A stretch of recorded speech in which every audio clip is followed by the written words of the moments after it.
Number 5. The Dark Watchers. California is oft considered one of the most beautiful states. It's got gorgeous mountains, lush beaches, sunny days. It's practically a paradise. But behind sun-streaked sands at the peaks of the Santa Lucia Mountains lies a dark secret. A mysterious group of shadowy beings watching over the people below. The locals call them Los Vigilantes Oscuros. Los Vigilantes Oscuros, or the Dark Watchers, were first reported during the 18th century by Spanish settlers who arrived there. The stories would describe these tall, featureless specters that would appear for a moment, serving as a warning before someone's imminent disappearance. It was the last thing you'd ever see. Now, these creatures towered over mortals and looked human enough, but were anything but. They stood 10 to 12 feet tall and were said to be draped in cloaks or capes and wore large brimmed hats like that of a witch. Folklore and oral stories describe these creatures as sternly observing, watching over on high, and seemingly only pursuing those who disturb them. But it is said that those who approach these figures vanish into oblivion, never seen again, not even leaving behind a footprint. So what are they? With hundreds of years worth of reports and sightings, surely someone must have some guess as to what scary shadow people are watching you in the mountains. Now, the prevailing and admittedly kind of dull theory is that the Dark Watchers are a symptom of pareidolia, a very common psychological phenomenon in which the human brain attempts to seek out patterns that it recognizes in something weird. It's why our brain often fills in strange details in the sky. If we see something up there, we can see a flying saucer kind of because we want it to be a flying saucer, you know? Our brain fills in the details we think we see. Encounters of Dark Watchers could just be the shadows of swaying trees or creatures darting about in the night and tired eyes mistaking it for something else. But this video is about unsolved paranormal mysteries, and it's more likely this might be a paranormal phenomenon for which there is no comfortable scientific or reasonable explanation. These creatures through the veil exist in a way I just can't understand. So perhaps it's best for now that we follow their example, and you know what? We just watch. We just observe, we take nothing but photos, we leave footprints, I think that's how it goes, and we keep watching Top 5 Scary. The shadow people told me to say that. It's actually crazy, the shadow people also told me that their one wish is they want for you guys out there to like and comment and subscribe and hit that little bell to make sure you get all the videos that we put out. It's weird that they were so specific with their orders, but that's I'm just relaying what they told us. So keep on watching Top 5 Scary, but do all that subscribing business at the end of this video, because otherwise you're gonna miss the rest of the California mysteries I got for you. Number 4. The Ghost of Hollywood. The Hollywood sign is probably one of the most iconic landmarks on the West Coast. Instantly you see that and you know you're in La La Land. But did you know it might be haunted by the spirit of a Hollywood starlet who took her life years ago? Beneath the monument to Tinseltown's glitz and glamour lies a dark secret that perhaps would be better left buried. Peg Entwistle was a young actress and a Hollywood hopeful who had a dream, like many before her, to come to Hollywood and become a household name, making it big on the silver screen. She had a small career on Broadway and then traveled to California to make it in the pictures and landed a role in a picture 13 Women. Now, by the time the film had premiered to test audiences, her role was cut almost entirely down to 12 women, causing her to fall into a depression. The film released and was neither a commercial or critical hit. Despondent, Entwistle thought there was no hope for her. On September 16th, 1932, she left her home to climb the Hollywood sign and cast herself off of the H to the hiking trail below. Now, since then, hikers and visitors to Hollywood's famous landmark have reported strange occurrences around the tourist spot. Hikers claim they can smell strange perfume in the air, thought to be Peggy's favorite. Joggers sometimes claim they see an ethereal woman in 1930s with a sad expression walking down the trail. That could also just be Lana Del Rey though. One park ranger, John Arbogast, claims he sees her almost nightly whenever it's too foggy. Sees her sitting, brooding, forever trapped in the place she could never make her dreams happen. This does give me an idea though, maybe a little way to solve everybody's problems. Maybe somebody makes a movie about the ghost and the Hollywood sign, and then instead of blowing your budget on special effects, you ask her to play the ghost. She gets to star in a big movie. You get to make a movie about ghosts. She might pass on. Everybody wins. Win, win, win, win, win. Just make sure if you make that movie, I produce that, okay? So keep me in the credits. Number 3. The Queen Mary. Now this next one is a beloved tourist spot. It's one of the most famous ships in the country, and there are few ships in the United States even half as haunted as the Queen Mary. A decommissioned ship that was converted into a hotel in Long Beach, California. It's stately, it's lush, it's got all the comfort and modern amenities of being a Navy man, bursting with restless spirits. The ship was christened in the mid-30s by the Queen Mary herself. That's why they named her that. And it was retired 3 decades later. It's since been converted into a hotel where guests can go and rent out a stateroom and and pretend they're crossing the Atlantic in style. Now, there are a variety of spots inside the Queen Mary that are said to be congregation points for all things supernatural and strange. Perhaps if you know already anything about the Queen Mary, the most famous is Stateroom B340. Now, this was a problem before the place was even haunted. In 1948, a passenger, Walter J. Adamson, passed away in the room under unknown conditions. Nothing really came of this event until 1966, when a woman who was staying in B340 reported that she was woken up when the bed covers were pulled away and she saw a spectral man standing at the foot of her bed, and it was no room service. She screamed and rang for a steward, but as soon as the steward arrived to assess the situation, the man had vanished. Now, guests staying in this room claim they hear someone knock at the door in the middle of the night. The Mary's maids too complain that they find water running in B340 when no one's been in it in days. People have reported all kinds of ghosts around the pool as well. There's a woman in an old wedding gown people say they see, a young boy in a suit, a cloud of steam appearing out of nowhere, and then a girl in a blue and white dress who disappears in an instant. Or maybe it's a gold and black dress, I'm not sure. Whatever the case, there's so many ghosts up in the Queen Mary, it's definitely worth checking out if you've got an EMF reader in your suitcase when you're going to California. Number 2,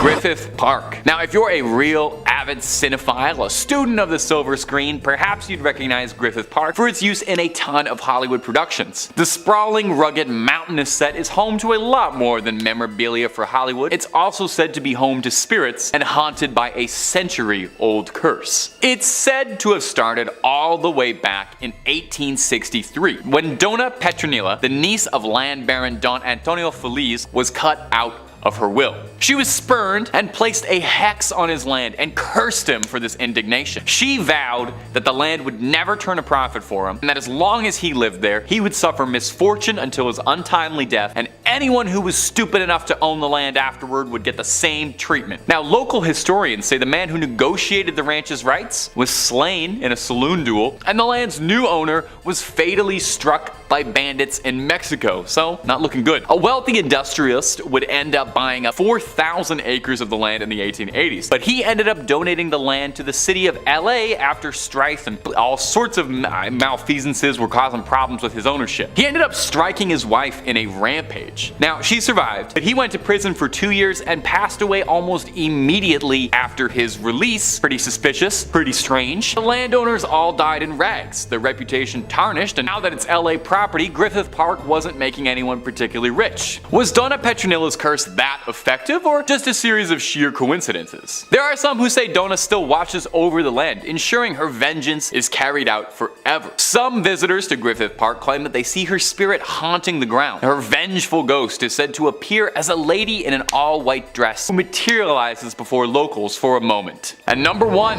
Mount Shasta. Standing nearly 15,000 feet in the air, Mount Shasta is a beautiful peak. And, if you believe the legends, it could be home to some of the strangest thing in the entire country. Really, just about every conspiracy theory out there has been leveled to this mountain at one point. We got UFO sightings, strange disappearances, paranormal hauntings, a lost city, lizard people. If there is a conspiracy about something strange happening in California, the odds are good it'll eventually reach Mount Shasta. It's even true of GTA 5. You look up Mount Iliad, there's so many weird mysteries going on there. Virtual, real, it's everywhere. The history of mystery at the history of mystery. That rolls off the tongue beauty. The history of mystery. I'm gonna say that like 12 times. Sorry, editor. The history of mystery at Shasta goes back pretty far to the indigenous roots of the area. For the indigenous groups there, the mountain is a sacred place, sharing the territories of the Shasta, Wintu, Achimawai, Atsagewi, and Modoc, who all date their lineage back to when the mountain still erupted. Oh, it was a volcano. I kind of slid that under the door, but this thing used to like shoot lava. To the Modoc people, the mountain is home to the Gamakmak, the creator in their stories, and where the original bones of the Modoc people were first placed. Some observers still bring offerings to the mountain and to the old gods who are thought to reside over there. Tales of mythical creatures like Sasquatch are fairly common around the area and have been for years too, but like I said, that is just the tip of all the weirdness that's going on out here. One of the more interesting mysteries, and definitely the one I find most interesting, come out of Shasta is that of a lost city. There are some who speak of Lemuria, a theorized continent believed to have sunk over the Indian or Pacific Ocean. Theorists claim that some people survived this catastrophe, and now the Lemurians live below Mount Shasta, presumably waiting until they can come and take over the Earth, or maybe they're just chilling with advanced technology. Who's to say? This is where the lizard people come in, because there are people who believe that the Lemurians are actually the fabled lizard people. They live under Mount Shasta, and this is where they come to have meetings about what rap stars they're going to endorse to control the Illuminati. Of course, there's also the claims of UFO sightings. One particular flying saucer seen in February 2020 made rounds when a cloud in the sky looked exactly like a flying saucer, copying Jordan Peele's Nope. Officials denied it as just a lenticular cloud, but hey, take a look and decide for yourself, because it's definitely odd. So Mount Shasta, nothing but a good trail to hike up, or is it a home to a series of mysteries, bubbling and bursting, just waiting to erupt? Number 5, the Ghost Bride of Galvez. To Texans, it's no secret that Hotel Galvez is haunted. The Grand Galvez, as it's known now, first opened its doors in 1911, and since then has been said to be home to all manner of haunting, but the most retold story is that of Audra, the Ghost Bride of Galvez. Audra was a 25-year-old bride-to-be getting married there. Her betrothed was a young sailor who would frequently leave her on her lonesome while he was out on a voyage. During the periods where the sea would separate the two lovers, Audra would rent out room 501, climb out the ladder to the rooftop, and wait on the rooftop turret with love in her heart for her sweetheart to return. Now, one day during a catastrophic storm, Audra was told that her fiance's ship capsized, and overcome with grief, Audra took her own life on the roof of the hotel. Tragically, as if this wasn't sad enough, her groom would arrive a few days later, eager to surprise and re-encounter his bride as he'd survived the capsizing. And although he was never able to be with her physically again, if you believe the stories, she might still linger around the premises. Visitors claim that Audra frequents the 5th floor, and in particular, her spirit tends to hang around the matrimonial suite and room 501. Some claim they hear random doors slamming, or strong currents of chills, flickering lights, the usual who's who of a ghost haunting a hotel. Other stories tell of seeing a candle lit on the rooftop, wondering if it's the ghost of Audra still waiting for her beloved to come back to her. The attendants at the Galvez claim that there's difficulties making electronic keys for room 501 since they're prone to malfunction frequently. Visitors to the Galvez go out specifically looking for Audra now, hoping to catch a glimpse of the spirit. If you ever go to Texas, be sure to check it out if you're brave enough. And if you're looking for more freaky stories, true crime, ghosts, cryptids, basically the whole 9 yards, Top 5 Scary has all of that and then some. So click on that bell and click on through and subscribe and find something to scream at.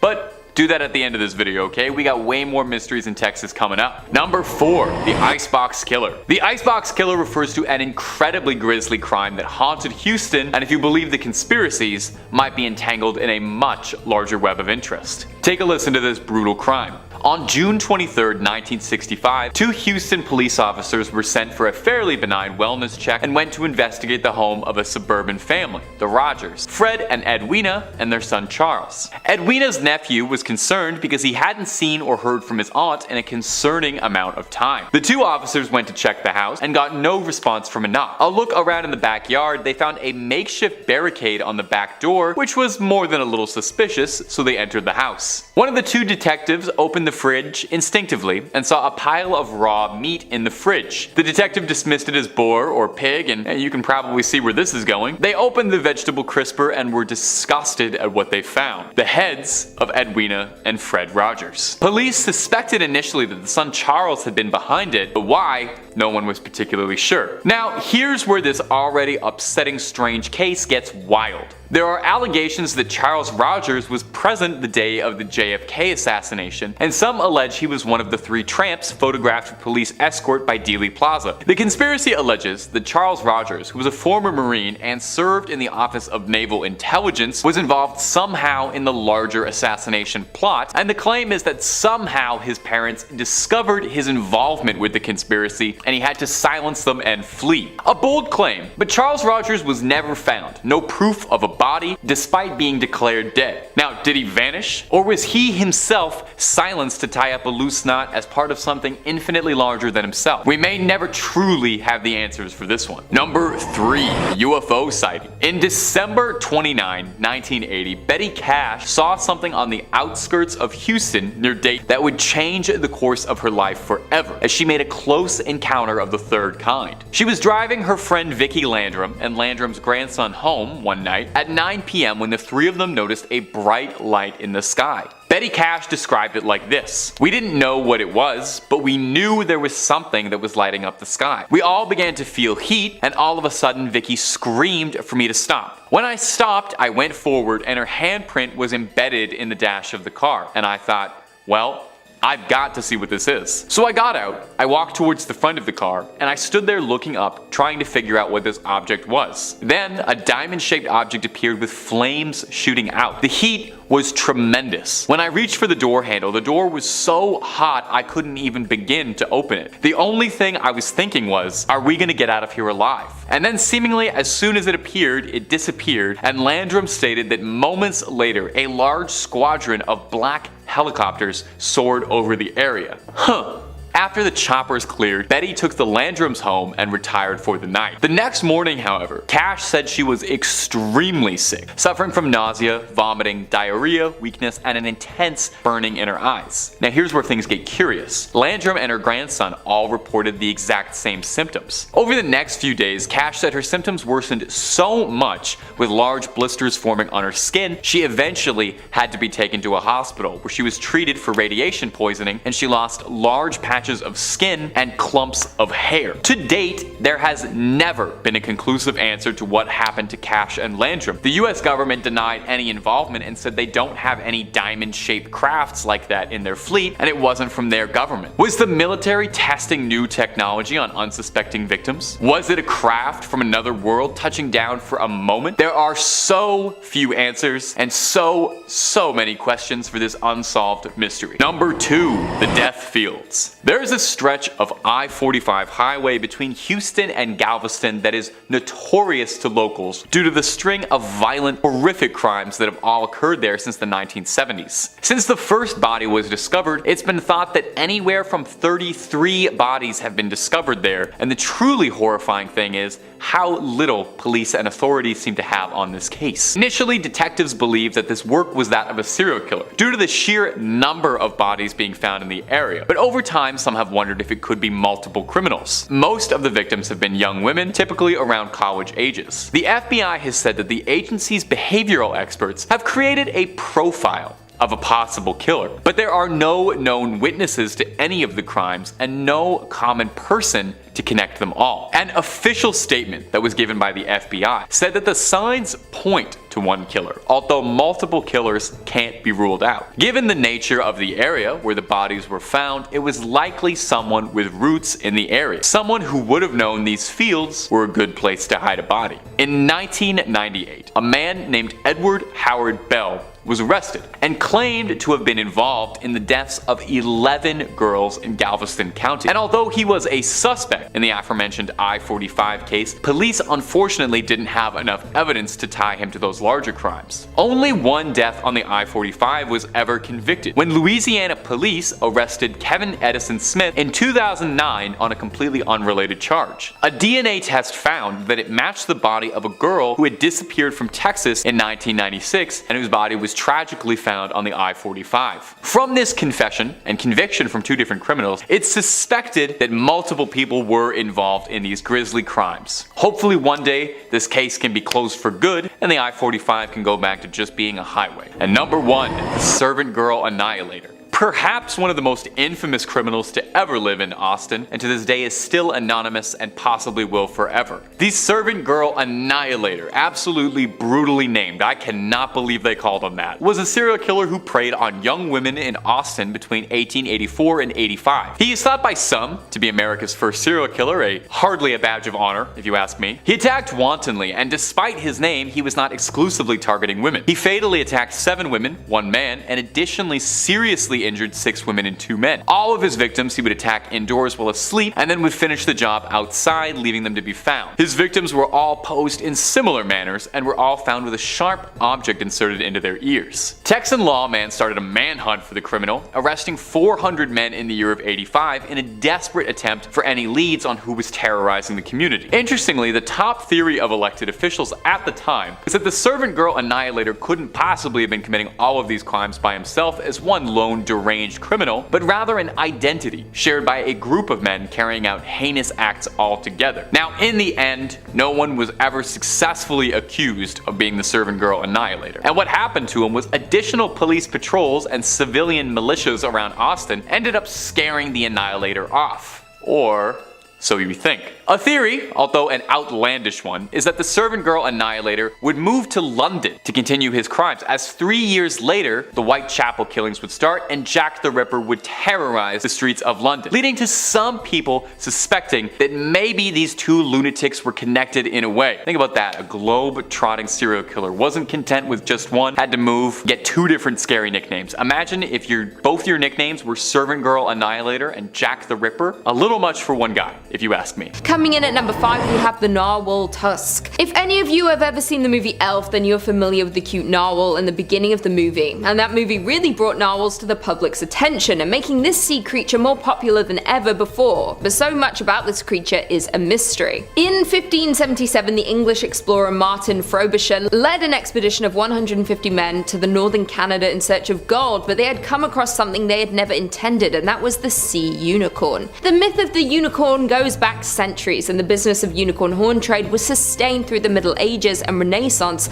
by Vikings who killed the so-called sea unicorns, cut off their horns and sold them for an astronomical price. As European naturalists became more familiar with the world's animal, the myth of the unicorn faded, but mystery of the sea unicorn continued. Frobisher's discovery was actually what we know today as the narwhal, but the horn itself continues to be speculated by many. But the horn is apparently not a horn at all, but is a tooth. The relatives of narwhals include species like the beluga whales, orcas and dolphins, but the mystery remains of how did this massive freakish tooth evolve in this one specific species after its ancestors branched off from whales with ordinary teeth. Many scientists and researchers debate about what this tooth is used for, and some suggest it's an acoustic probe, a rudder, an ice picker, or a spear for battling predators. These creatures don't make it easy for researchers to see them use their tusk for anything at all, so it makes many people continue to question it. Many have come up with many different theories about this so-called horn and what they use it for and why they have it. It has created a huge debate between researchers and scientists to this day, but no definite answer has come out to this day. In at number 4, we have the submarine disappearances in 1968. This is one giant mysterious situation, which is the disappearance of 4 submarines from 4 different countries in 1968. The USS Scorpion, a Soviet submarine K-129, a French submarine Minerve, and the INS Dakar went inexplicably missing over just a 5-month period, and the last 2 disappearing only 4 days apart. The exact causes of these sinkings remain unknown and remain a mystery over 50 years later. The INS Dakar was scheduled to arrive in Israel on January 29, 1968. When it didn't return, searchers went out to find it, but after a while there was no sign of the missing submarine. So the search ended on February 4th, and the 69-man crew was officially declared dead in 1981. The cause of the sinking was never determined, and theories say that either a mechanical or human error caused a catastrophic accident, or that the submarine snorkel was damaged after hitting another ship, causing it to flood. The Minerve was on the training operation in the Mediterranean on January 27, 1968, and when they were on their way home, the men were caught in a bad storm. When it was 30 miles away from the port, the Minerve made contact with the men on land and said it would port in about an hour, but an hour came and went, and the submarine had never returned. A frantic search was conducted with 20 vessels and aircrafts trying to locate the Minerve, but it was eventually called off on February 2nd when they found nothing. The K-129 with a crew of 98 descended on March 8, 1968, and almost 2 weeks into patrol on the North Pacific, the K-129 failed to send a scheduled radio message. The Soviets soon began a frantic search, and after 2 months of no sign of the submarine,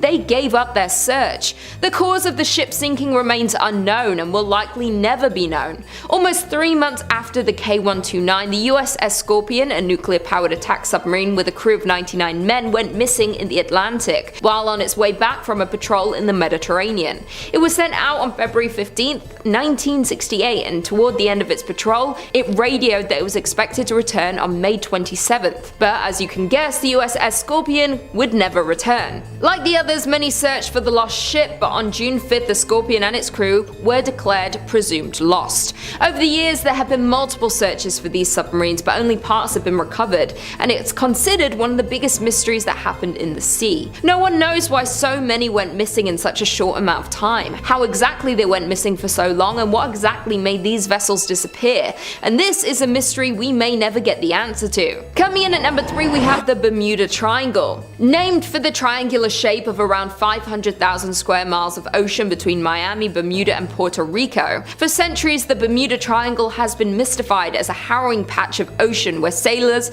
and pilots are prone to lose contact with the natural world and disappear forever. Back when Christopher Columbus first sailed the area, he claimed to see a giant ball of light in the sky that crashed into the horizon and made it glow. Soon after, all sorts of strange events happened in the area, including several boats mysteriously disappearing, and in one incident in 1945, an entire squadron of US torpedo bombers vanished into thin air due to all these weird instances, giving this place the name the Devil's Triangle. The exact number of ships and airplanes that have disappeared is not known, but it's estimated that around 50 ships and 20 planes have been victim to the Bermuda Triangle, and many of these mysterious disappearances of these ships and planes have never been recovered. Many see the Bermuda Triangle as a real phenomenon and have multiple theories to try and explain this mysterious place, and some of these theories are human error, paranormal explanations, violent weather like hurricanes, the Gulf Stream, which is a major surface current within the ocean, methane hydrates, which is a form of natural gas that causes bubbles to form around the ship and ultimately sink it without warning. All of these are only theories, and the Bermuda Triangle to this day is the most notorious sea legend of all time. In at number 2, we have the Gulf of Mexico's cursed shipwreck. An estimated 4,000 shipwrecks litter the seabed across the stretch of water, and the Gulf of Mexico is one of the wealthiest locations for maritime archaeology in the world. In February 2001, oil workers for ExxonMobil were laying some pipeline when they happened to stumble upon a shipwreck about 2,600 feet deep. After discovering the wreckage, a team was assembled to explore this mysterious ship, but nothing seemed to go right. The exploration submarine malfunctioned right as it was getting ready to go down to check out the wreck, and that was only the beginning of these mysterious malfunctions. Others include video monitors going out whenever they fired their thrusters, sonars breaking, and hydraulics going haywire with no explanation for any of these problems. After nothing working and things continuing to break, the Navy sent a researcher submarine down to investigate the wreckage, and on the way down it suddenly self-destructed, and somehow when it finally did get to the wreck, its arms were too short to reach anything. 6 months later, in July in 2002, a team working aboard the NR-1 decided to launch a robotic sub down to the wreck site, but the malfunctions continued. The second the rover entered the water, it veered to the right and went out of control. The tether had caught in the propellers, which caused the vessel to smash into the underside of the ship, and the rover was never recovered. Later in the summer of 2002, the curse would continue as a ship from Sustainable Sea Program of the NOAA offered to pick up artifacts from the site. The first time the vessel attempted to leave the dock, debris was lodged in the propeller. The second time, the propeller locked and the ship ended up in dry lock, needing repairs. Over the years, many others have tried to learn more about this wreck, but little was found, and what was found wasn't at all helpful. To this day, nothing has been able to get too close to the shipwreck to investigate and explore the phenomenon, and very little is known about this mysterious ship. Many believe the lives lost in the wreck continue to haunt the ship and will keep anyone and everything out of it at all costs. And finally, in at number 1, we have the unmapped ocean floor. This is truly one of the biggest mysteries, and humans' curiosity about the Earth's floor is centuries old. Much remains to be learned about the ocean, especially exploring the mystery of the deep sea. From mapping and describing the physical, biological, geological, chemical, and archaeological aspects of the ocean and understanding their dynamics. For centuries, scholars believed the deep sea to be a lifeless place. Until the late 19th century, we've discovered there is a diversity of life and creatures living down there. Many researchers and divers had tried to dive and take submarines down to explore more of this unknown place, but it's very hard due to the extremely cold temperatures, the darkness, and the literally bone-shattering pressure that's more than 1,000 times that at sea level. In 2019, a retired naval officer, Victor Vescovo, set a new record as one of the deepest dives to date, reaching almost 36,000 feet down in a submarine into the deepest place on Earth, the Marianas Trench. The ocean covers more than 70% of the planet's surface, driving weather, regulating temperature, and ultimately supporting all life's organisms. Throughout history, the ocean has been a vital source of sustenance, transport, commerce, growth, and inspiration. But to this day, more than 80% of the ocean remains unmapped, unobserved, and unexplored, and it's still unknown how deep the ocean really is. Given the high degree of difficulty and cost in exploring our ocean using underwater vehicles, researchers have relied heavily on technologies such as sonar to generate maps of the seafloor, but currently less than 10% 60% of the global ocean is mapped using modern sonar technology, and only about 35% of the United States have been mapped using modern methods. As we go deeper into the ocean floor, it's too deep for this modern technology because it's too remote and dark for this type of visual mapping. So if you go swimming in the ocean, it's very unknown of what is swimming and living below you. But scientists and researchers continue to develop technologies to unlock the many secrets of the ocean. The NOAA is working to increase our understanding of the ocean realm. Kicking off at number 5, Stone Tongue. Which again is a pretty damn awesome name for a death metal band, right? But if you're a fan of this series, you'll already know that lists like these are literal golden skull mines for naming yourselves in all your death metal glory. So metalheads that are looking for a band name, take note, please. And also, thank me later. Anyway, Stone Tongue. Let's first cast our gaze back to 1991 in Northamptonshire, Britain, where archaeologists discovered a gruesome and even stranger mutilation that emerged from the remains of Roman Britain. Now, it's no hidden secret that Britain is littered with instances of intrigue from the Roman occupation of Britain, but this one in particular seemingly doesn't fit any sort of logic, or any of the many other mysteries of ancient Britain. At the bottom of a burial pit, buried beneath dozens of other bodies, archaeologists found the skeleton of a man whose tongue had apparently been amputated and instead replaced with a flat stone wedged into his mouth. The burial site at Stanwick near the River Nene dates back from between the 3rd or 4th centuries, where people in Roman Britain would have congregated in small farming communities. Now, it's certainly not rare to find makeshift burial pits in Roman Britain. In fact, they are a dime a dozen. But the strange thing was, this guy was buried at the bottom, face down. And not only was he buried face down, which would usually indicate some sort of fear of him by the community, but his tongue was cut out and replaced with a stone. As researchers noted, this was something that just hasn't ever been identified as a practice so far in archaeological records. There are no other known occurrences of this ever happening in Roman Britain, so far anyway. And the fact that this was on top of the matter of him being buried face down, well, who the hell was he? What was he doing? It is believed that the man would have been in his 30s at the time of his death, and one theory is that he had mental health issues and was actually responsible for severing his own tongue.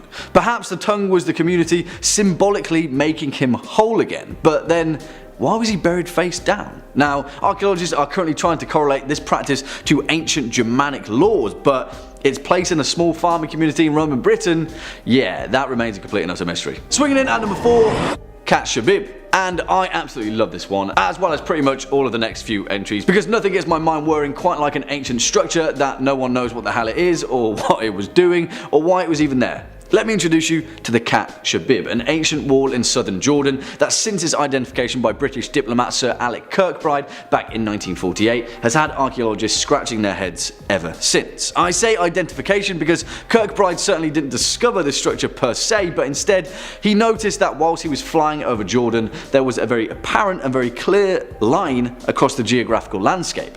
A wall, in fact, that ran 150 kilometers, making it the longest linear archaeological site in Jordan. Now, why would anyone build a wall of such length? Now, the Romans had reason to with the Picts, ancient China had reason to with Genghis Khan, but Cat Shabib?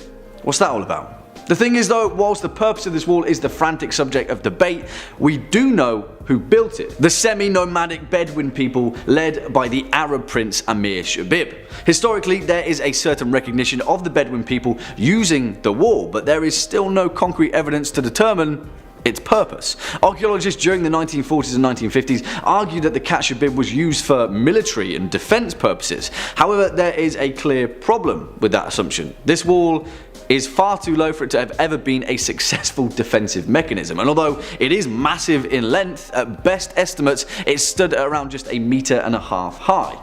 What was it keeping out? Not a lot. So then why have archaeologists also discovered over 100 ruined towers across its span? Yeah, more and more questions. Oh, and also, did I mention that best estimates point toward it being built in the Iron Age? Yeah, Cat Shabib, everybody. A complete and utter mystery. Next up, at number 3, the Golan structure. Alright guys, if Cat Shabib had you scratching your head, then the Golan structure is going to require some form of head scratching machinery. Let me introduce you to the Golan structure, also known as Rajum el-Hiri, an ancient megalithic monument that resides in the Israeli-occupied portion of Golan Heights, just off of the east coast of the Sea of Galilee. Made up of more than 42,000 basalt rocks arranged in concentric circles, with a mound that is 15 foot tall at its centre, the Golan structure has often been referred to as the Stonehenge of the Levant. Why? Well, of course, because it dates back to at least the early Bronze Age to between 3000 and 2700 BCE. So what is it? Who built it? What purpose did it serve? Yeah, that'll be a we don't have a freaking clue on pretty much all of those points. The outermost wall of this structure is 520 feet in diameter and 8 feet high, and since archaeological excavations have thus far yielded very few material remains, most Israeli archaeologists believe that this site was certainly not of a defensive position or a residential quarter, but most likely, as the vast majority of these enigmas are, it was a ritual center. And not only that, but a ritual center that is possibly linked to the cult of the dead. But on that note, there's even more of a mystery, because so far no human remains have ever been found at the site, only objects pointing to its function as some kind of tomb. And also, hold on to your hats guys, because this is where it gets weirder. At the center of the Golan structure, the actual entrance to a tomb was discovered, one that during the June and December solstices, its axis is perfectly aligned with. Yeah. More questions, fewer answers. The thing is though, as its namesake as the Stonehenge of the Levant, no other structures of its kind have ever been discovered, which is even more of a head scratcher considering the fact that in ancient Britain as well as in South America, structures like this are pretty common. Some believe that its purpose was to worship Tammuz and Ishtar, the ancient Mesopotamian fertility gods. Others suggest that it was used by the Dakmas of the Zoroastrians to lay out their dead and let the birds remove the flesh from their bones. Some say that it was a calendar or a site to observe the constellations for religious calculations. Maybe it was all of these things at some point in time, but as it remains, we may never know. Coming in at number 2, the Great Lakes Copper Mystery. Oh boy, here we go. If you're not already feeling perplexed at the mysteries of the ancient world, then I'm fairly certain that this one will knock your metaphorical socks off. In the wilds of Michigan's Isle Royale National Park, it remains a beautiful and remote location, but thousands of years ago, the island was home to a thriving mining industry. Yes, mining. The rich veins of copper that ripple through the site's bedrock certainly drew the attention of the early Native Americans, and the fact that they diligently used this ore to make tools and jewelry is evident still. But the actual extent of their operation remains a complete and utter mystery. Why? Well, because around 6,500 years ago, there is clear and startling evidence to suggest that roughly 500,000 tons of copper was mined from the land. 500,000 tons of copper, which simply put, is a staggering amount. Now, the copper culture complex is an astounding feat of ancient civilization regardless, but here is where our mystery takes another turn. You know why? Because Michigan copper is some of the purest copper on the planet. Keep that thought in mind. And 500,000 tons of it, well frankly put, there should be more evidence to its use throughout the Midwest. Now I'm going to take a little bit of a leap here, and I'm going to point us toward another ancient mystery, one that occurred off the coast of Turkey roughly around the 14th century BC. A shipwreck that was discovered just off the east shore of Uluburun, discovered by a sponge diver back in 1982. Now the Uluburun shipwreck is a bit of a mystery in and of itself, but it's with the content of its cargo that we're concerned with here. Within the hull of the shipwreck, over 10 tons of copper oxide ingots were discovered. Now, oxide ingots, which are named so down to the fact that they are shaped with rectangular handholds on either side, were relatively common in the late Bronze Age period of the Mediterranean Sea. You know what is weird? Testing on these ingots later discovered that they were extraordinarily pure for others of its kind. In fact, more than 99.5% pure. The oxides themselves were brittle blister copper with voids and slag bits that only occur when multiple pourings were made outdoors over wood fires. There is only one type of ore of this purity, Michigan copper, the kind mined over 6,500 years ago in the copper culture complex of North America.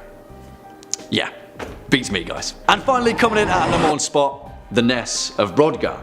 And I absolutely adore this particular Neolithic mystery, and at the moment this is pretty much my direct inspiration for scholarly study of the ancient world. Now, we've covered this area quite a few times on this channel, and if you'd like to find out more about places like Skara Brae, the ancient site discovered on the Orkney Isles of northern Scotland, then please check out our Scottish history list. And also, you know, do your own discovering, because Neolithic Orkney is absolutely amazing. But there's another place that is even more remarkable than Skara Brae, the Ness of Brodgar, perhaps one of the most important discoveries in archaeological record depicting just what the hell was going on during the Neolithic period of ancient Britain. Now, back in 2003, in a site that occupies the central position with the Orkney archipelago that lies between the locks of Stenness and Harray, an imposing complex of monuments were discovered, a series of structures that seemingly were of pivotal importance to Neolithic Orcadians, and perhaps even further afield, perhaps even the whole of ancient Britain. The site itself, which lies between the already discovered ring of Brodgar, a Neolithic stone circle that has its own mysteries, as well as the equally mysterious stones of Stenness, dates back to at least 3300 BC. As of 2016, 14 structures have been discovered, with many of them being built on top of each other, suggesting perhaps an even older use of this site and a location of incredible importance to the Neolithic people of ancient Britain. Without a doubt though, the most impressive structure, known as Structure 10, which appears to be a Neolithic pyramid, is even more of a head scratcher. Yeah, I just said Neolithic pyramid. Around this site, which was used prolifically up until around 2200 BCE, after which it abruptly stopped, archaeologists have since discovered the bones of approximately 400 cattle, around which the carcasses of several red deer were placed, with many of their tibia bones being cracked and extracted for marrow, suggesting the site of a feast. Do you know what's weirder though? During this event, there is also evidence of the temple being largely destroyed, brick by brick. Seemingly, for some reason, the Neolithic Orcadians built this site as a place of incredible importance, used it for 1,000 years, and then one day threw a party and tore the whole thing down. I have no idea, guys, but most importantly, I want to know. In at 5, Dear David. On August 7th, 2017, Adam Ellis took to Twitter to tell his terrifying encounter with a ghost named David. It began on a Monday, I quote, "So my apartment is currently being haunted by the ghost of a dead child and he's trying to kill me. He started appearing in dreams, but I think he's crossed over into the real world now. The first time I saw him, I was experiencing sleep paralysis and saw a child sitting in the green rocking chair at the foot of my bed. He had a huge misshapen head that was dented on one side. For a while he just stared at me, but then he got out of the chair and started shambling towards the bed. I couldn't move because I was paralysed. Right before he reached my bed, I woke up screaming. I had another dream a few nights later where I was in a library and a girl came up to me and said, 'You've seen Dear David, haven't you?' I was like, 'Who?' And she said, 'Dear David, you saw him.' She continued, 'He's dead. He only appears at midnight and you can ask him 2 questions if you said Dear David first.' Then she added, 'But never try to ask him a 3rd question, or he'll kill you.' I was very shaken. Having 2 dreams about the same thing is pretty weird. Anyway, a couple weeks passed without incident, then David came back in another dream. Same situation, I was in bed and he was sitting in the rocking chair near the window, staring at me. In the dream I say, 'Dear David, how did you die?' He mumbles, 'An accident in a store.' I say, 'Dear David, what happened in the store?' He groans. 'A shelf was pushed on my head.' I'm frozen with fear. I ask, 'Who pushed the shelf?' David doesn't answer. I realise that I've asked a 3rd question, which I'm not supposed to do. At that point I wake up absolutely terrified. The next couple of days I Google deaths in the city but can't find anything about a kid named David dying in a store. Even try different names, Daniel, Dylan, Devon, nothing. A few weeks go by without incident. Sort of randomly the apartment above mine is vacated and I have the opportunity to move into it. It's a larger apartment, so I'm thrilled. Another month or 2 goes by and I sort of forget about Dear David. I think he lost track of me because I moved upstairs. But lately something strange is happening. For the last 4 nights my cats gather at the front door at exactly midnight and just stare at it, almost like something is on the other side. And that's where I am right now. Dear David found me, I think. I don't know what to do. I'll keep you updated. And that he did. Dear David continued for over a year. The story is long but so terrifying and I wish I could read the entire thing out, but that would take hours and everyone would hate me. But we'll link it below. In at 4, Full Heart, Wet Hands. Now this story was submitted to the website My Uni Days by author Alex, who says, I quote, "So, I used to live at this address." They blacked it out. "The houses were built to house the people building the railway in Derby in the 1800s. I only found this out after I left the house, thankfully. It was a creepy house, really foreboding, and every time I washed my hair in the shower, every time I opened my eyes, I expected something to be there. Anyway, came back from an afternoon lecture lecture. I opened the door, walked up the first flight of stairs and saw a wet handprint on the floor. A really wet handprint. I was a bit like, very strange. At that moment, but I didn't freak out. It was just out of the ordinary. So I walked up to see my housemate, Ed. I opened the door and he was on the phone to his girlfriend. Not crying, but massively in distress. That was when the penny dropped. He then told me that as he was walking up the stairs earlier carrying a glass of water, he felt something cold go through him, almost a push, causing him to drop the water. He picked up the glass and ran up the stairs to his room. The water falling out the glass had created a handprint on the floor. Literally a handprint. Every digit was in proportion. I did freak out at this moment as I'd put the 2 and 2 together. I told everyone to get out of the house, which we did, but then sheepishly returned after a FIFA session around another friend's house. It was genuinely terrifying. Might not sound it, but it was. And all true. If someone offered me $50 to go back and spend the night there by myself, despite the fact that I lived there for a year without almost no incident, I wouldn't. There was something there that didn't want 6 college guys there. This is truly terrifying, and I likely would have done the same thing. Run. Something was clearly lingering in the home that wasn't at ease. Now the handprint has the potential of making, but the sensation of a person pushing you, now that is something else entirely. No thank you. Also, you'd have to pay me more than $50 to go back. In at 3, Villa de Vecchi. Just east of Lake Como in the forested mountains of Cortanova lies a house that is said to be haunted, nicknamed the Red House, Ghost Mansion and Casa della Stray, built between 1854 to 1857 as the summer residence of Count Felix de Vecchi. However, as most creepy stories go, a few short years after its completion, the house witnessed an inexplicable string of tragedies that would forever haunt its walls. First, architect Alessandro Sodoli died a year before the villa was completed, and many would later speculate his death was the first omen. The family moved in nonetheless, and during the spring and summer months they led an idyllic and, well, brief existence. Sometime in 1862 things took a turn when the Count returned home to find his wife brutally murdered and daughter missing. He then put on a lengthy and sadly unsuccessful search for his daughter before committing suicide that same year.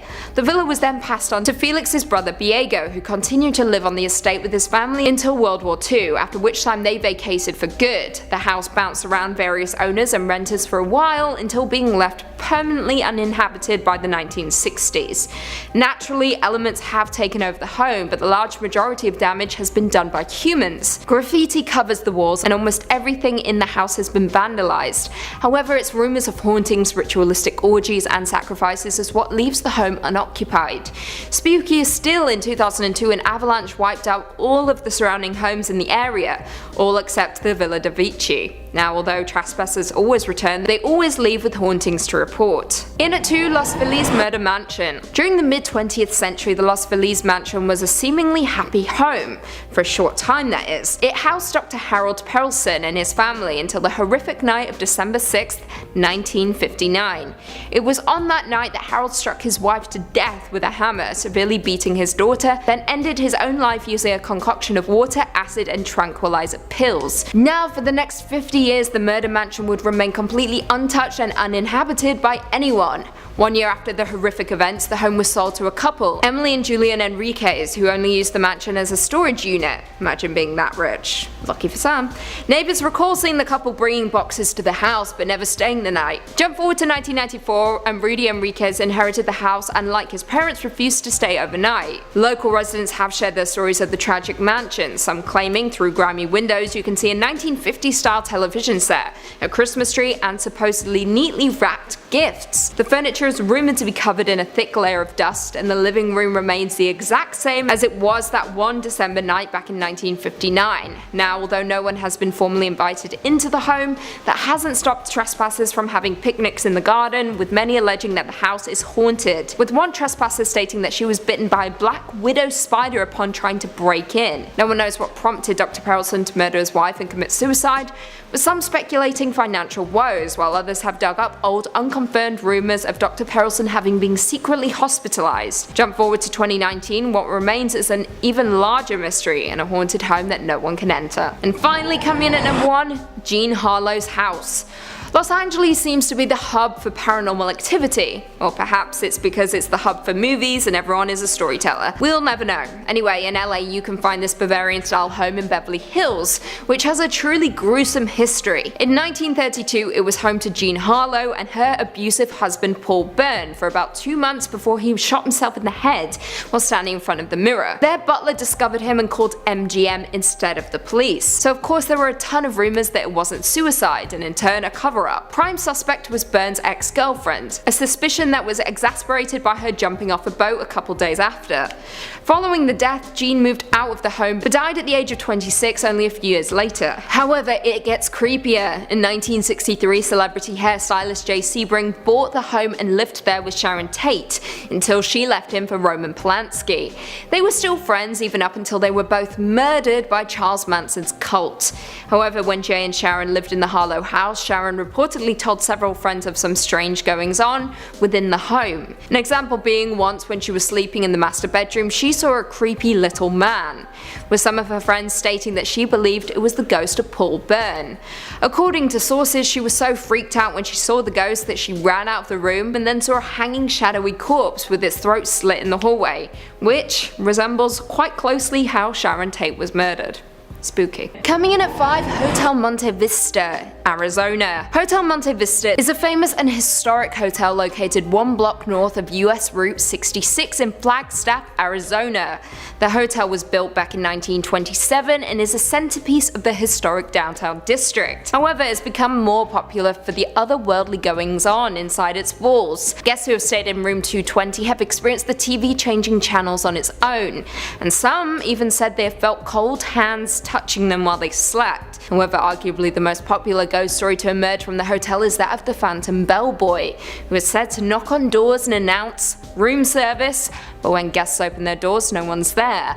Another popular haunting, and perhaps one of the most disturbing, is the sound of an infant crying in the basement.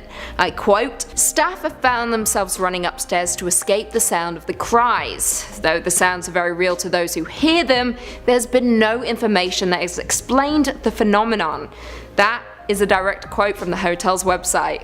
Spooky. Would you dare stay there? Coming in at 4, Ariana Grande's haunting. Now, we have a Hollywood ghost story at this number coming from the mouth of none other than Ariana Grande. Yep, that's right. Ariana Grande was supposedly haunted by a ghost back in 2013 when she visited Stull Cemetery in Kansas, a place that is supposedly so scary the Pope refuses to fly over it because it's reputed to be one of the 7 gates to hell.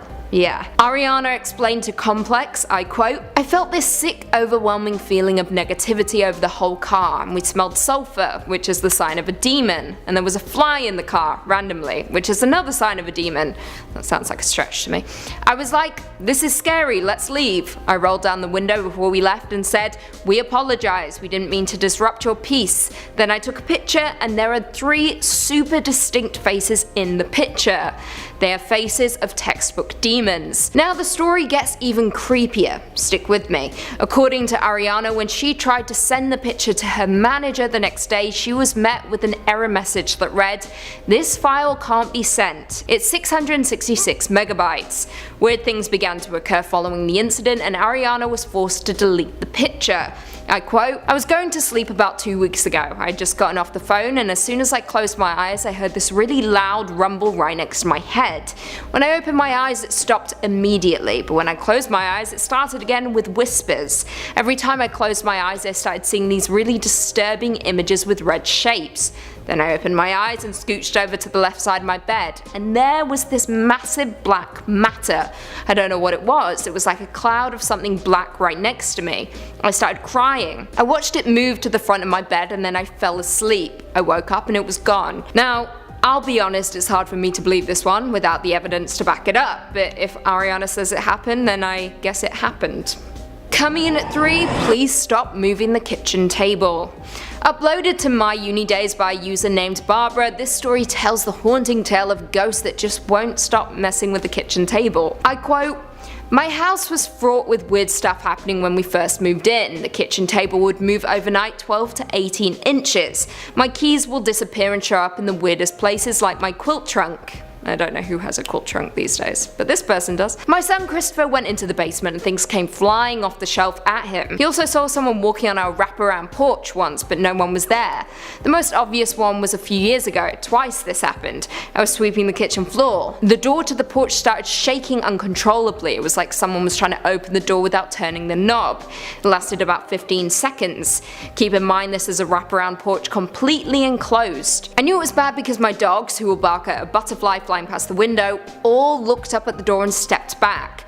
Both times it happened, I was doing the same thing about the same time at night. By the way, as a side note, I walked into the kitchen table one night while going to the bathroom. It was not the first time I walked into the kitchen table because it was moved.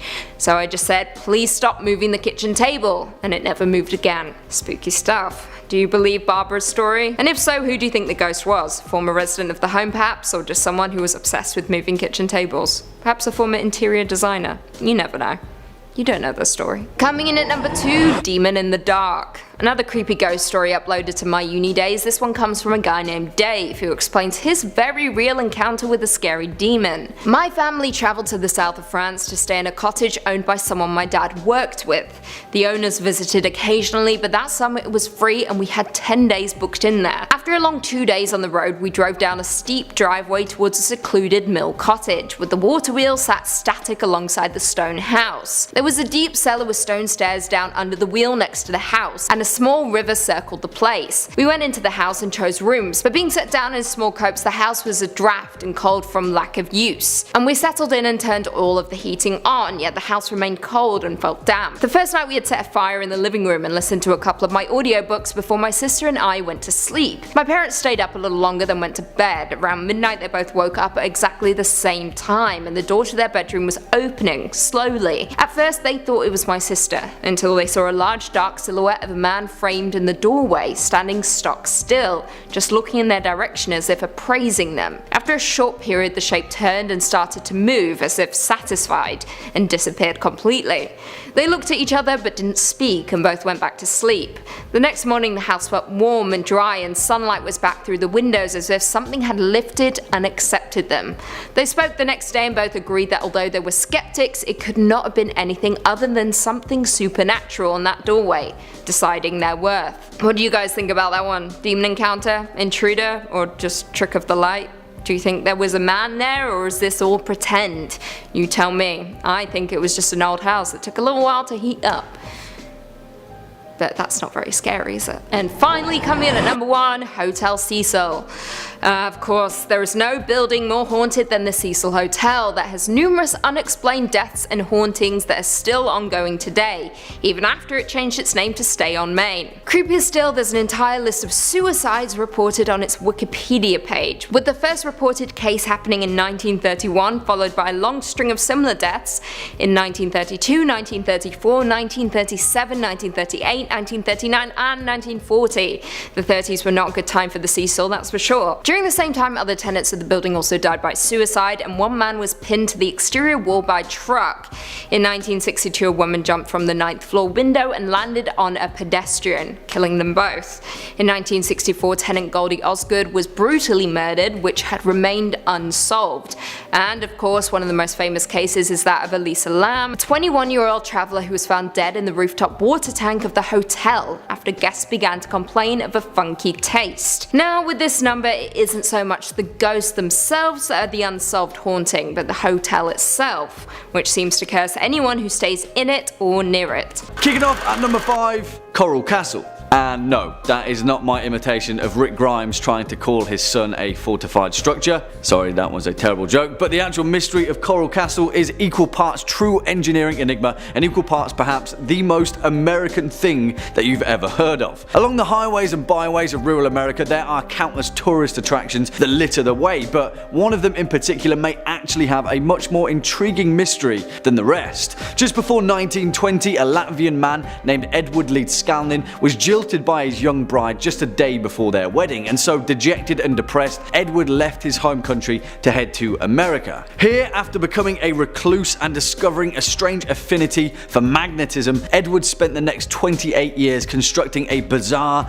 megalithic castle from oolite, a limestone sediment similar to coral. Now, although the vast majority of this structure now is ruinous, which operates as a popular tourist attraction on the roadside, the actual structural properties of Coral Castle have baffled people for decades. Given the fact that Lee Skalding worked completely alone, shifting over 1,000 tons of oolite rock into place with no conventional machinery and no other means of hauling such a large amount of minerals and materials. As the legend goes, at one point a few local teenagers claimed to have stumbled upon Lee Skalding working on the structure late at night, reporting that he had caused the blocks of coral to move like hydrogen balloons, floating perfectly into place without the aid of any tools. Strangely enough, this led to wild rumours that Lee Skalding was using telekinesis to build the castle, a claim which he refuted. In fact, the only tool that Lee Skalding ever spoke of using was a machine that he referred to as a perpetual motion holder. Before his death, whenever he was asked how he constructed the place, he simply stated that he understood the laws of weight and leverage well, and on several occasions he stated publicly that he had discovered the secrets of the pyramids, and that once you know how to do it, it's easy. I mean, this one is a little tongue-in-cheek, but what do you guys think? Another eccentric recluse with too much time on his hands, or a structural genius that had insight into a long-forgotten knowledge? Let me know. Coming in at number 4, Kaspar Hauser. And who the hell was Kaspar Hauser? A mystery that has completely perplexed historians for nearly 2 centuries, leading to an insane web of speculation, an entire network of conspiracy that extends its tendrils all the way to the royalty of Napoleon. On the 26th of May 1828, a teenage boy appeared on the streets of Nuremberg, Germany. His name was Kaspar, a boy of 16. He was filthy, could speak only a few words, and had a letter with him addressed to a captain of the Bavarian cavalry. He kept repeating the phrase, "I want to be a cavalryman as my father was," in Old Bavarian, but the city guard dismissed his ramblings and imprisoned him as just another vagabond in Nuremberg Castle. His strange origin drew the attention of the city's mayor, who claimed that despite his stunted appearance, the boy had an excellent memory and was quick to learn. Eventually, after befriending the mayor, Kaspar spoke of what he could remember of his life before, and explained in great detail at living totally alone in a darkened cell 2 meters long, 1 meter wide. Each morning, Kaspar said, he would wake to find rye bread and water next to his bed. Periodically, he said the water would taste bitter, and after drinking it, he would sleep more heavily than usual, where he'd wake up to find his hair and his nails had been cut. Kaspar claimed that the first human he had contact with was a mysterious man dressed in a dark hood, his face completely covered. He taught him to write his name and taught him the same phrase he would repeat when he was found. Eventually, this story led the European aristocracy to believe that Kaspar was an exiled prince, held captive for his entire life to prevent a line of succession. As the year passed, Kaspar would live and learn in many of the Bavarian noble houses, where allegedly there were many attempts on his life by the same hooded men that he had described in the darkened cell. They got him in the end though, and on the 14th of December 1833 he was mysteriously stabbed and he died 3 days later. On his grave in Latin read the words, "Here lies a mysterious one who was killed in a mysterious manner." Beats me. Next up at number 3, the mystery of Oak Island. And whilst many of you will know this particular entry, there's no denying the fact that the eternal mystery that is Oak Island is worth mentioning every single damn time, and its inception is an event that has long evaded the unscrupulous eye of history. You know the story, right? In Nova Scotia, just off the coast of eastern Canada, lies a small island that has allegedly been the site of our civilization's greatest of treasures, although no one has ever been able to locate the exact point of where that treasure lies, causing countless individuals to fall into a wild obsession with unearthing its eternal mystery. In fact, the cause of Oak Island's mystery is down to the fact people have found treasure there, many of which have been carbon dated to several hundred years old, and the story of the Money Pit, a mysterious shaft that has been excavated countless times throughout history, which actually exists with actual structural records, has forced dozens of businesses to go bankrupt trying to solve its enigma. So here we are with our mystery. Who the hell built this place?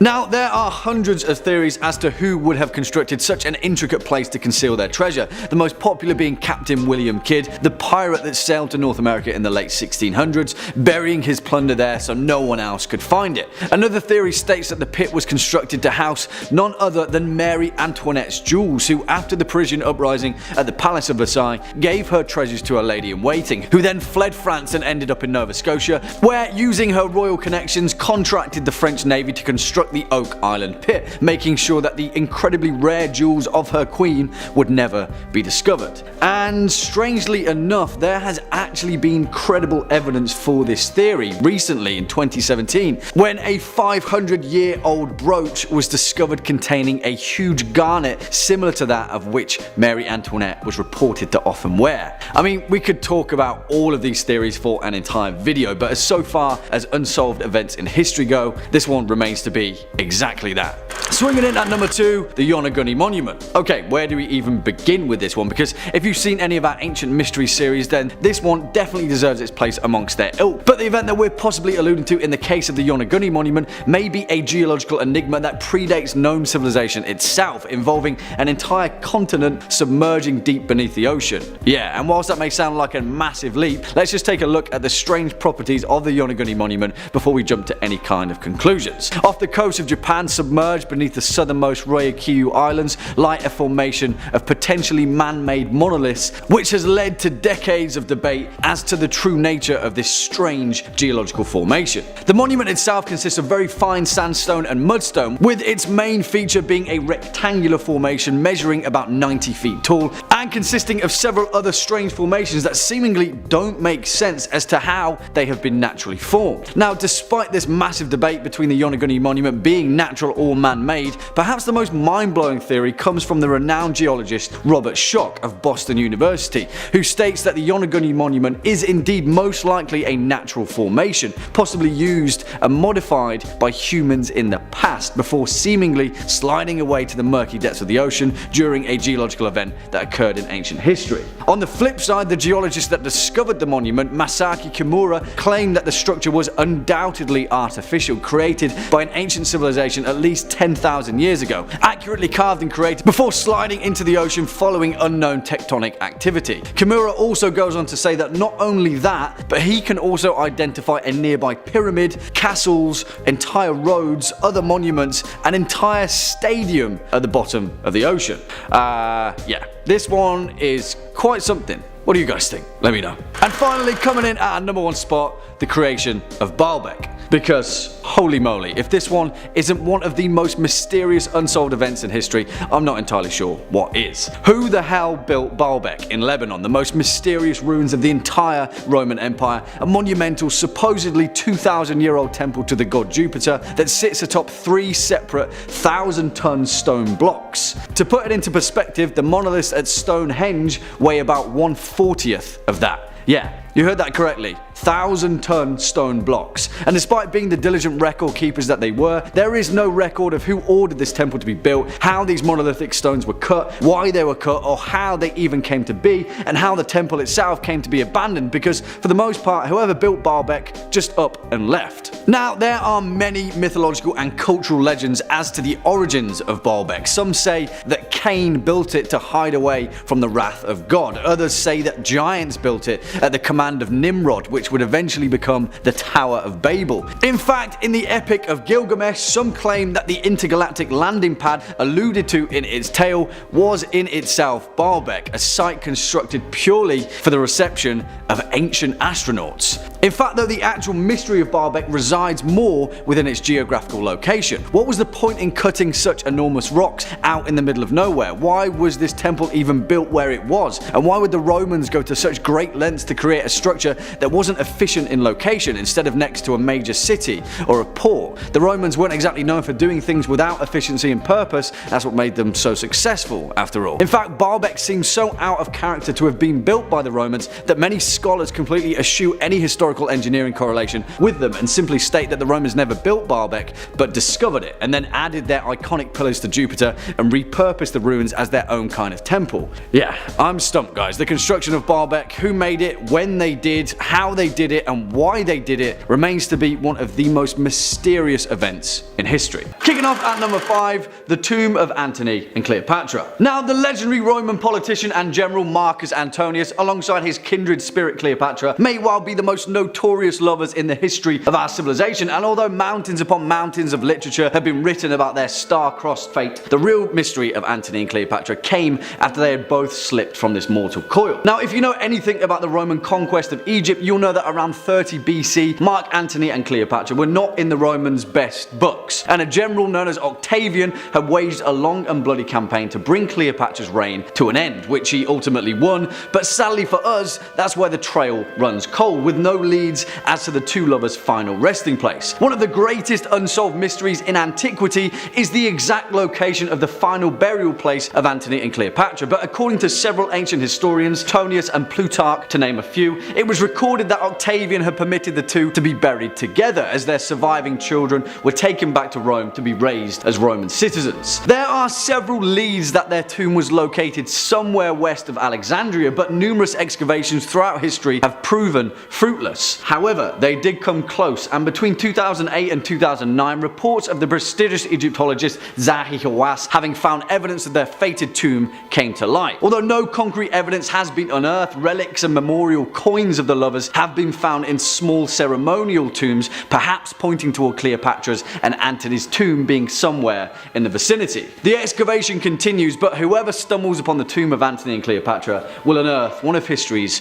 greatest mysteries. Next up at number 4, the sack of Baltimore. And now, I love this particular entry, partly for its many layers and potential implications, but mainly for the fact that it's a swashbuckling tale of chaos and carnage that seemingly came out of nowhere. On June 20th, 1631, a small village named Baltimore in West Cork of Ireland was randomly and viciously attacked by pirates. Not just any pirates though, but pirates from the Barbary coast of North Africa, which at the time was synonymous with the Ottoman Empire. Now, if you couldn't tell, that's quite a distance. This incident would go down as the largest attack by Barbary pirates in both Ireland and Great Britain, and seemingly the target was a tiny village tucked in the corner of the Emerald Isle. So it posed the glaring question, why? Was it just a random chance of opportunity after the pirates had drifted off course? Perhaps, but it's not likely. See, the attack was led by a Dutch captain by the name of Jan Janszoon van Harlem, who had changed his name to Murad Rees the Younger, which, if you can't tell, is a bit of a curveball. But that curveball may have actually been thrown by someone else entirely. You see, despite being a small village, Baltimore was actually in the middle of a power play. At the time, it was under the control of a Gaelic chieftain, Sir Finian O'Driscoll, but the nearby English colony of Cork, led by a man named Sir Walter Coppinger,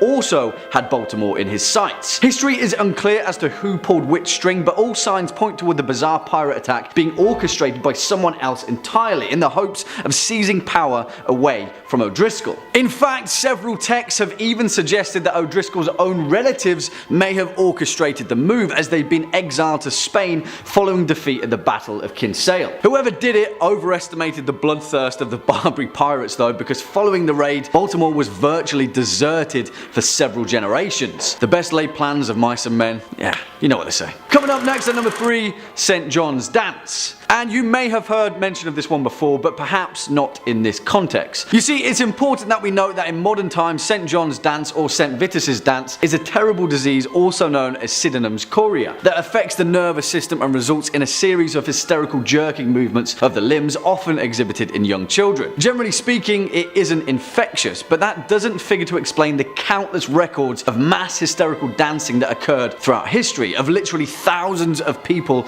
across Europe being afflicted by a manic need to dance. The earliest known outbreak occurred in the 7th century and was primarily thought to occur during times of intense hardship, particularly affecting the peasant and working classes. So what? you're a peasant in Dark Age Europe and all of a sudden you just start dancing and can't stop, somehow infecting the rest of your village, town or city until there's a horde of people doing the exact same thing, potentially collapsing from exhaustion or dying from a heart attack. Well, yeah, because that's exactly what happened. One of the most well-documented cases was in 1518 in the Austrian city of Strasbourg, where a woman named Frau Troffia began dancing in the streets, and within a month 400 people had joined her. Yeah, she danced for a month and loads of people died. Now there are many theories on the true explanation of St. John's dance, and scholars still argue as to whether it truly was a real contagious disease or merely a social phenomenon. One of those theories suggests a particular fungi had infected their crops, and another suggests that it was all a misunderstanding and St. John's dance was actually the practice of some secretive European cult.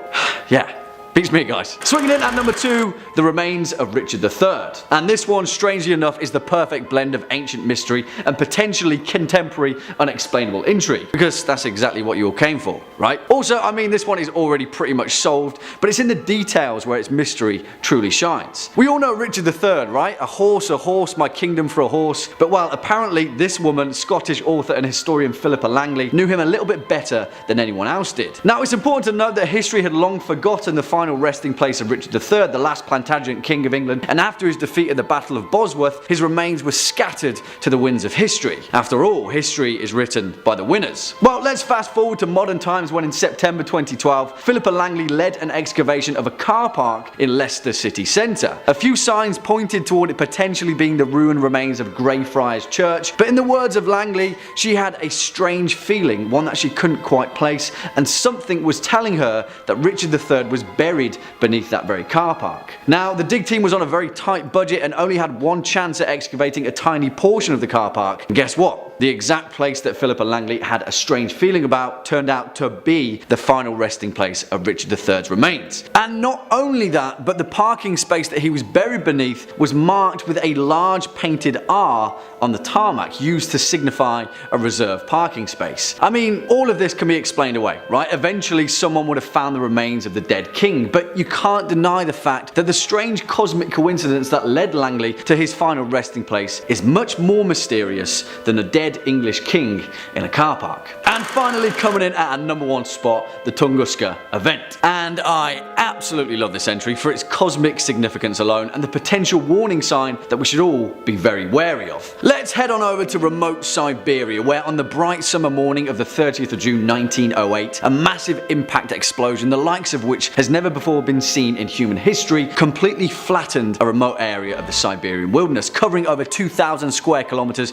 of isolated forest. As far as we know, no one was caught in the blast, but if they were, they would have certainly been obliterated by a shockwave 1,000 times greater than that of the Hiroshima atomic bomb. The Tunguska explosion completely flattened over 80 million trees in its blast radius, rupturing their roots like grass to a lawnmower. 50 or so miles away, those native to the region were knocked flat on their feet by the blast, windows shattered and buildings subsided. For all intents and purposes, it was the result of an unimaginable power. And if Tunguska had occurred over a metropolitan area, an entire city would have likely been flattened. So, what was it? Well, the leading scientific consensus is that the explosion of the Tunguska event was caused by the impact of a small asteroid, one that had possibly burned up in Earth's atmosphere and then produced a shockwave that resulted in the aforementioned cataclysm. However, not everyone buys that hypothesis, and many other researchers and scientists have proposed the Tunguska event being the result of a leak of natural gas from deep within the Earth's crust that became ignited by a storm and resulted in the Tunguska hellfire. Most evidence though points towards Tunguska being the result of an asteroid, albeit one that luckily somehow missed the vast majority of our entire populated planet. It's also important to note that researchers believe Tunguska to be the result of a small asteroid, which is a terrifying thought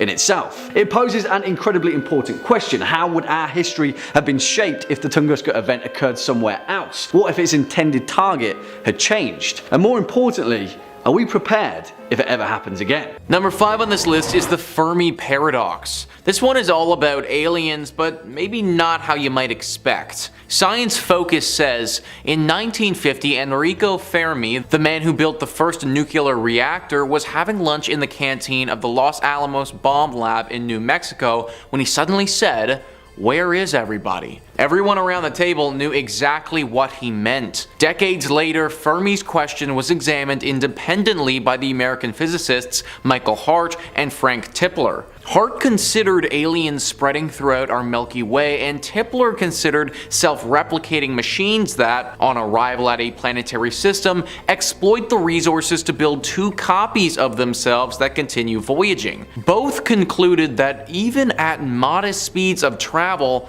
every star in the galaxy would be visited in a fraction of the age of the Milky Way. As Fermi realized, the aliens should be here on Earth. They do not appear to be, though. This became the Fermi Paradox. Hundreds of explanations have been proposed. They include the ideas that we are the first intelligence to arise in the galaxy and so are totally alone, and that we are a nursery world off limits to advanced civilizations that might adversely affect our development.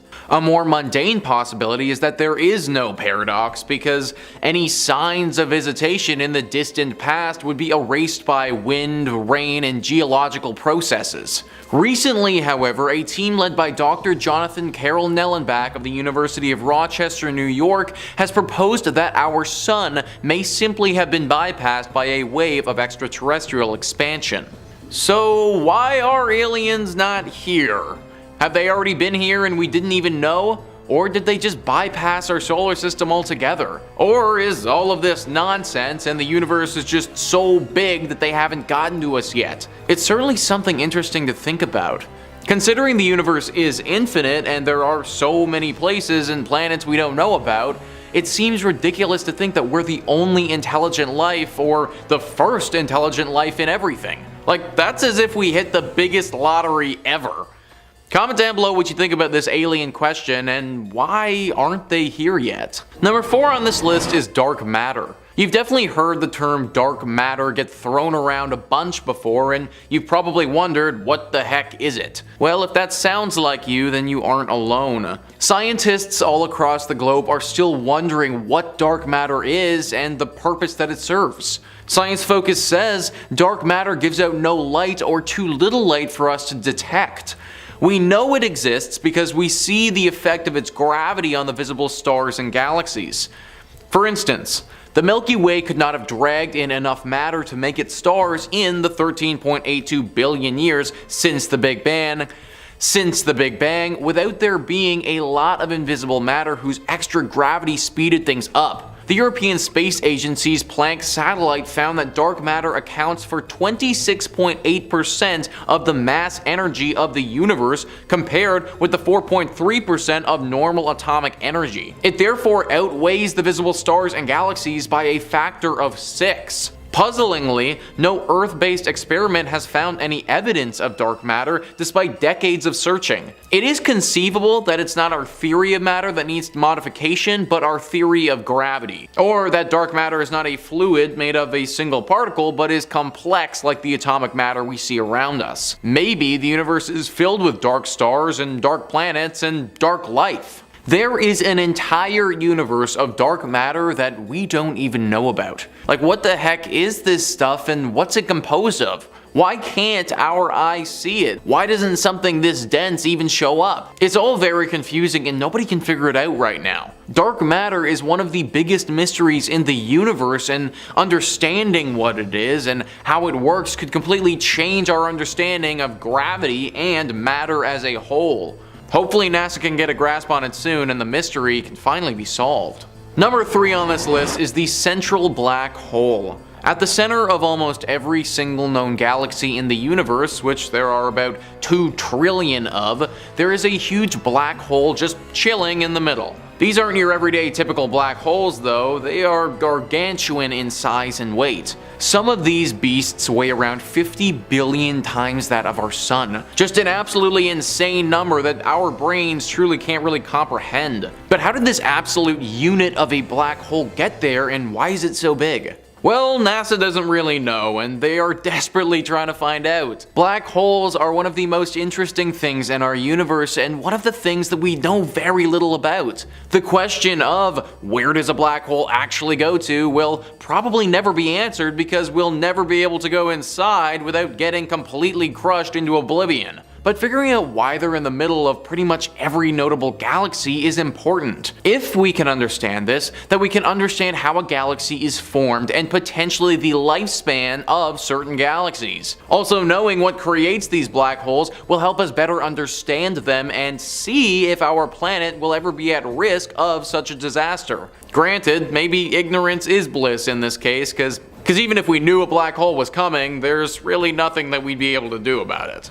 Number 2 on this list is dark energy. For a long time, the only force that was thought to be operating on the entire universe was gravity. This was everywhere in the universe and decided pretty much how things played out. Gravity is not alone anymore though, or at least since the discovery of dark energy. Dark energy is this invisible force that is everywhere in the universe and is partially responsible for speeding up the expansion of said universe. Apparently, this energy overtook gravity 5 billion years ago as the dominant force that's expanding the universe, and that's why it's happening in the first place. The thing is, we have no idea what this dark energy is or why it's here. Similar to dark matter, it feels like this has just appeared, and because we can't see it or have no idea of its origin, we have no idea how much weight it really has on us and our current laws of physics. Apparently 2/3 of the energy mass of the universe is made up of this stuff, and we have no idea about it. That's kind of scary if you think about it, and it puts in perspective how little we know about things. Oftentimes, I think we fall into a trap assuming that our species is far more advanced than it actually is, but when you consider that we have no idea where 2/3 of the energy mass in our universe came from, or what it is, it really brings you back to reality. I feel like this might be one of the hardest mysteries on this list to solve, and it's gonna take a while. And number 1 on this list is the multiverse. What seems to be the staple of a plotline of any good sci-fi movie these days is the multiverse, something that we truly know nothing about. The theory is basically that there is an infinite number of universes with an infinite number of possibilities and outcomes, and it's all just freaking infinite and honestly kind of hurts my brain to think about for very long. But is there any substance to this theory? How will we be able to know if it's true or not, and what would that mean for us? So the multiverse theory all comes from another theory called inflation theory. Inflation theory is the thinking that in basically a second, when our universe was just a baby, everything started inflating and growing super fast, expanding outwards in all directions. Now, it's thought that the inflation of our universe stopped 14 billion years ago, but that when our universe stopped, the beginning of another started, and so on and so forth. It's very complicated, and in all honesty, I don't really understand all of it, but that's the bare bones. There's also the thinking that because life is so hard to support, as in you need so many things to go right in the universe, it seems extremely unlikely that if there is only one universe, life would have actually formed. If there were multiple or infinite universes, there would be enough chances though that one or more are bound to have the necessary things to create life. Either way, if this is true, then it obviously changes a lot of things about how we view our universe and the role we play in it. Maybe there's another version of you just chilling in a totally alternate universe right now, except instead of hands, you have wings or something. A little ridiculous, I know, but if universes are infinite, then you never know.